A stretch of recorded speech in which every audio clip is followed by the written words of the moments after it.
Breaking news చూస్తున్నాం. జమ్మూ కాశ్మీర్ లో మరొక ఘోర ప్రమాదం చోటు చేసుకుంది. క్లౌడ్ బర్స్ట్ కారణంగా కిష్త్వర్ జిల్లాకు సంబంధించిన చిసోటి ఏరియాలో మచాలి మఠయాత్రకు సంబంధించినటువంటి ఆ యాత్రికులంతా ఆ కుంభవృష్టి కారణంగా క్లౌడ్ బర్స్ట్ అయిపోయింది. పెద్ద ఎత్తున కొండ చెరువులు విరిగిపడ్డాయి.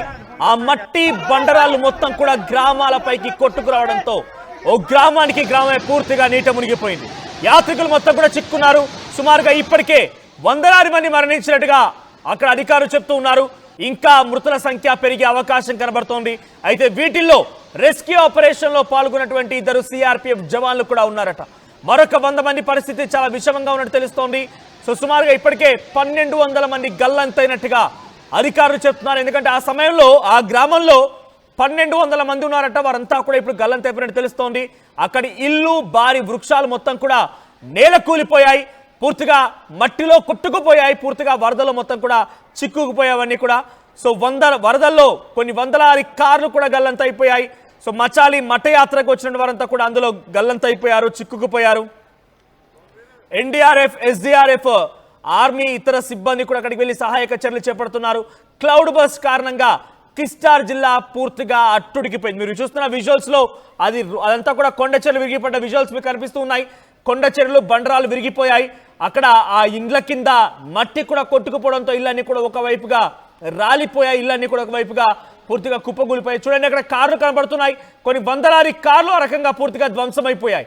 ఏకంగా ఒక గ్రామమే పూర్తిగా ఈ వరదలో మునిగి తేలింది, వరదలో కొట్టుకుపోయింది. మొన్న మధ్య మనం చూస్తాం, ఎగ్జాక్ట్ గా వారం రోజుల క్రితం ఉత్తరాఖండ్లోని ఉత్తర్ కాశీ జిల్లాలోని ధరాలి అనేటువంటి ఒక విలేజ్ పూర్తిగా నీట మునిగిపోయింది. కీర్ గంగా నది ఉప్పొంగడంతో అక్కడ నదీ ప్రవాహాలు మొత్తం ఉప్పొంగి ప్రవహించడంతో ఏకంగా దారి మరలి, అంటే వెళ్లాల్సినటువంటి ఆ వేలో కాకుండా, నది ప్రవహించాల్సినటువంటి ఆ మార్గంలో కాకుండా ఒక్కసారిగా దారి మరలి మరి ధరాలి విలేజ్ పైకి ఆ కీర్ గంగా నది ఉప్పొంగుతూ ప్రవహించి నివాసాలని పూర్తిగా కుప్పకూల్చేసింది.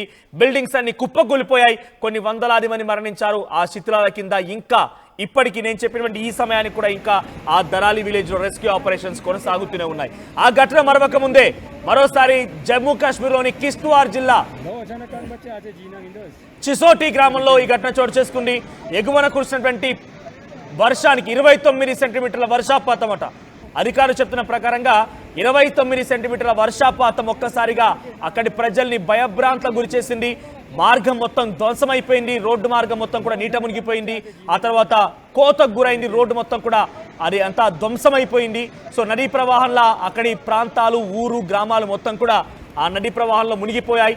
ఒక భారీ వర్షం, 29 సెంటీమీటర్ల భారీ వర్షం అర్థం చేసుకోండి. 10 గంటల్లో కురవాల్సిన వర్షం ఒకే గంటలో కురిసిందట. ఈ స్థాయిలో అక్కడ వర్షపాతం నమోదైంది. ఈ వర్షాల కారణంగా అక్కడ వర్షపాతం నమోదైంది. ఈ వర్షపాతం నమోదైనటువంటి నేపథ్యంలోనే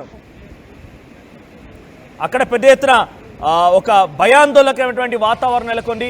ఎక్కడ చూసినా కూడా కొంత వరదలు, కొండ చెరువులు విరిగి పడిపోయాయి. మట్టి మొత్తం కూడా కొట్టుకుపోయింది. ఈ వర్షపాతంలో పెద్ద ఎత్తున వారంతా కూడా ధ్వంసమయ్యాయి. ఇళ్ళన్నీ కూడా ధ్వంసమయ్యాయి, నేల కొరిగాయి. పూర్తిగా అందులో వందలాది మంది ఆ డెబ్రీస్ కింద చిక్కుకొనిపోయి ఉన్నారు. ఇప్పటికే అధికారికంగా 100 మందికి పైగా మరణించారని అధికారులు చెప్తున్నారు. ఆ సమయంలో ఈ వరదలు ఉప్పొంగినప్పుడు, ఈ వరద ఒక్కసారిగా ఆ నివాసాలపై నుంచి కొట్టుకుంటూ వచ్చినప్పుడు సుమారుగా ఆ గ్రామంలో 1200 మంది అక్కడే ఉండిపోయారట. వీరంతా వరదలో కొట్టుకుపోయారు, చిక్కుకుపోయారని చెప్పి అక్కడ అధికారులు చెప్తున్నారు. సహాయక సిబ్బంది అక్కడ సహాయక చర్యలు చేపడుతూ ఉన్నారు. ఆ డెబ్రీస్ కింద డెబ్రీస్ తొలగించిన కొలది ఒక్కొక్కరి మృతదేహం బయటపడుతోంది. ఒక వాయినాడ్ సంఘటన, ఒక ధరాలి సంఘటన మరోసారి జమ్మూ కాశ్మీర్లో కూడా చోటు చేసుకుంది. కొంతమంది ఈ ఘటన పైన అక్కడ ప్రత్యక్ష సాక్షులు మాట్లాడుకొచ్చారు. వారు ఏం మాట్లాడారో చూద్దాం.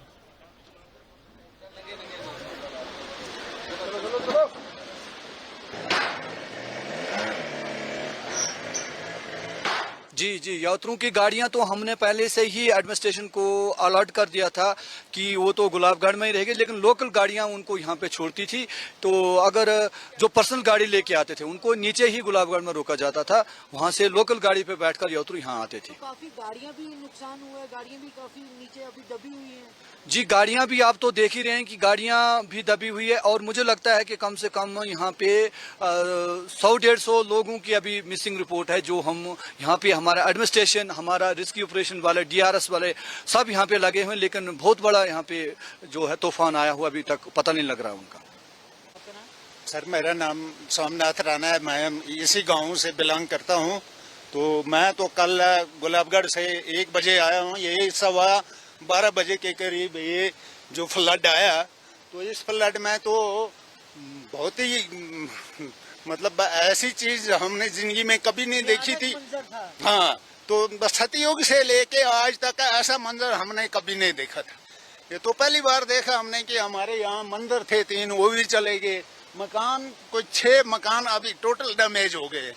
तो यहाँ के जो स्थानीय लोग हैं, अभी तक 8 की डेड बॉडी रिकवर हुई है और 4-5 अभी मिसिंग है। जी जी, यात्रियों की गाड़ियां तो हमने पहले से ही రైట్ మేమంతా అలా చూస్తూ ఉండగానే భారీ వర్షపాతం నమోదైంది. ఈ వర్షాల్లో ఒక్కసారిగా వరదలు ఉప్పొంగాయి, చెట్లు పూర్తిగా నిలరాలిపోయాయి, అక్కడ ఇళ్లన్నీ కూడా పూర్తిగా ధ్వంసమైపోయాయి. ఈ భారీ వర్షపాతం నేపథ్యంలోనే అక్కడ ఒక ఆందోళనకరమైనటువంటి ఒక పరిస్థితి నెలకొన్నాయి. కొండ చెర్లు విరిగిపడ్డాయి, మట్టి రాళ్ళు రప్పలన్నీ కూడా పూర్తిగా ఆ వరదల్లో కొట్టుకు వచ్చాయి. పూర్తిగా గ్రామాలే నీట మునిగిపోయాయి అని చెప్పి అక్కడే ప్రత్యక్ష సాక్షులు చెప్తున్నారు. అయితే ఆ సమయంలో చిసోటి గ్రామంలో 1200 మంది ఆ గ్రామంలో ఉన్నారట. వారంతా కూడా ఇప్పుడు వరద ప్రవాహంలో కొట్టుకుపోయినట్టు తెలుస్తోంది. సో ఉన్నపలంగా ఒక్కసారిగా కూర్చున్నటువంటి కుంభవృష్టి నేపథ్యంలోనే ఇటువంటి ప్రమాదం జరిగిందనేది ప్రత్యక్ష సాక్షులు చెప్తున్నారు. అయితే ఆ సమయంలో ఇంతటి స్థాయిలో ఇంకా ప్రమాదం జరగడం గల ప్రధాన కారణం ఒకటి మచాలి మఠయాత్ర అనేది కూడా ఒకటి జరుగుతుందట. అక్కడ ఆ యాత్రకు సంబంధించిన యాత్రికులు కూడా అక్కడే చిక్కుకుపోయారు. ఆ యాత్రకు వచ్చినటువంటి వారంతా కూడా అక్కడే చిన్న గుడారాలు వేసుకొని ఉన్న నేపథ్యంలో వారి గుడారాలు కూడా పూర్తిగా కొట్టుకుపోయాయి. సో అక్కడ ఉన్నటువంటి చాలా మంది కూడా ఇబ్బందులు పడ్డారు. కొంతమంది బయటపడేందుకు ప్రయత్నం చేస్తూ పరుగులు పెడుతూ వచ్చినప్పటికీ ఏ మాత్రం కూడా వారు కాపాడుకోలేకపోయారు తమ ప్రాణాలని. చాలా మంది కూడా ఈ వరదలో కొట్టుకుపోయారు. ఇంకా అక్కడ సహాయక చర్యలు కొనసాగుతున్నాయి. ఎన్డీఆర్ఎఫ్, ఎస్డీఆర్ఎఫ్ సిబ్బంది ఇంకా కూడా అక్కడ సహాయక చర్యలు కొనసాగిస్తుంది. సో నిన్నటి నుంచి ఇప్పటి వరకు సుమారుగా 100 మంది మరణించినట్టు తెలుస్తోంది. 100 మంది మట్టిలో కూరుకుపోయి మరణించారు. ఒక వాయినాడ్ సంఘటన, ఒక దరాలి సంఘటన, ఈ మాదిరిగా అక్కడ ఒక భారీ ప్రమాదం అయితే చోటు చేసుకుంది. సో 100 మంది మరణించారు. ఇంకా 100 మంది యొక్క ప్రాణాలని అరిచేతిలో పెట్టుకొని అక్కడే కొంతమంది చిక్కుకొని పోయి ఉన్నారు కూడా. వారందరినీ వెలికి తీసే ప్రయత్నం జరుగుతోంది. ఇంకొంతమంది ఆ డెబ్రీస్ కింద పడిపోయి చనిపోయారు. ఆ డెబ్రీస్ తొలగించిన కొలది జేసీబీ ఇతరత్ర సహాయాలను కూడా తీసుకోలేకపోతున్నాం. బికాజ్ అది పూర్తిగా కొండలోయల్ లాంటి ప్రాంతాలు ఉన్నాయి.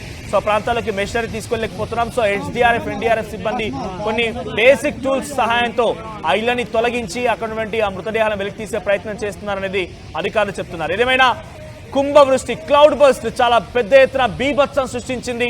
క్లౌడ్ బస్ట్ కారణంగా ఇప్పటికే కొన్ని 100 మంది మరణించారు. ఇంకా అక్కడ సహాయక చర్యలు కొనసాగుతున్నాయి. లైవ్ విజువల్స్ ని మీరు చూస్తున్నారు. అక్కడ ఒక ఆవు చిక్కుకుంటే జేసీబీ సహాయంతో ఆవుని తొలగించే ప్రయత్నం చేస్తున్నారు. పూర్తిగా మట్టిలో ఇరుక్కుపోయింది. మట్టిలో బండరాల మధ్యలో ఆవు ఇరుక్కుపోయింది.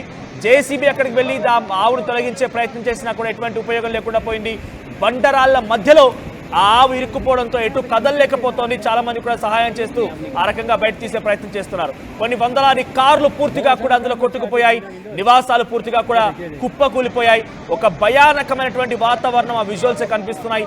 ఒకసారి ఆ లైవ్ విజువల్స్ లో ప్రస్తుతం అక్కడ ఎటువంటి సినారియో నెలకొంది, ఎటువంటి సహాయక చర్యలు కొనసాగుతున్నాయనేది, వివిధ ప్రాంతాల్లో అక్కడ ఎటువంటి విజువల్ సినారియో ఉందనేది మీకు విజువల్స్ చూపించే ప్రయత్నం చేస్తాం.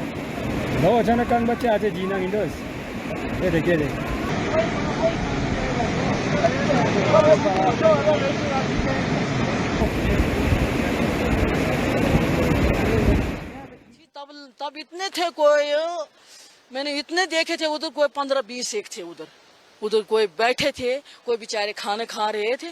जब मैं इधर के लिए आई थी तो कोई बेचारे उधर के लिए जा रहे, कोई इधर के लिए आ रहे थे. तो बस मैं फिर अपने घर में आ गई. तो हम दोनों, चाचा था दीना, उसका नाम दीनानाथ, मेरे पिताजी के नाम आज गया बोधराज जी. तो मैं वो चाचे के नाम आज गए दीनानाथ का. तो वो अभी खाना खाने गया है. तो फिर वो आएगा. तो हम दोनों बारी बारी इधर बैठते हैं मंदिर पे. तो मैंने कहा ठीक है. तो बस मैं निकल आई इधर. मैंने वहाँ मंदिर पे ना चाय पी ना खाना खा. अगर चाय पी होती थी, खाना खाने के लिए बैठती थी उधर, बस फिर तो यात्रु कितने होते थे तब जब मैं मंदिर में गई थी तब इतने थे, कोई मैंने इतने देखे थे उधर कोई 15-20 एक थे उधर उधर कोई बैठे थे, कोई बेचारे खाने खा रहे थे। जब मैं इधर के लिए आई थी तो कोई बेचारे उधर के लिए जा रहे, कोई इधर के लिए आ रहे थे। तो बस मैं फिर अपने घर में आ गई। तो हम दोनों, चाचा था दीना, उसका नाम दीनानाथ, मेरे पिताजी के नाम आज गया बोधराज जी। तो मैं वो चाचा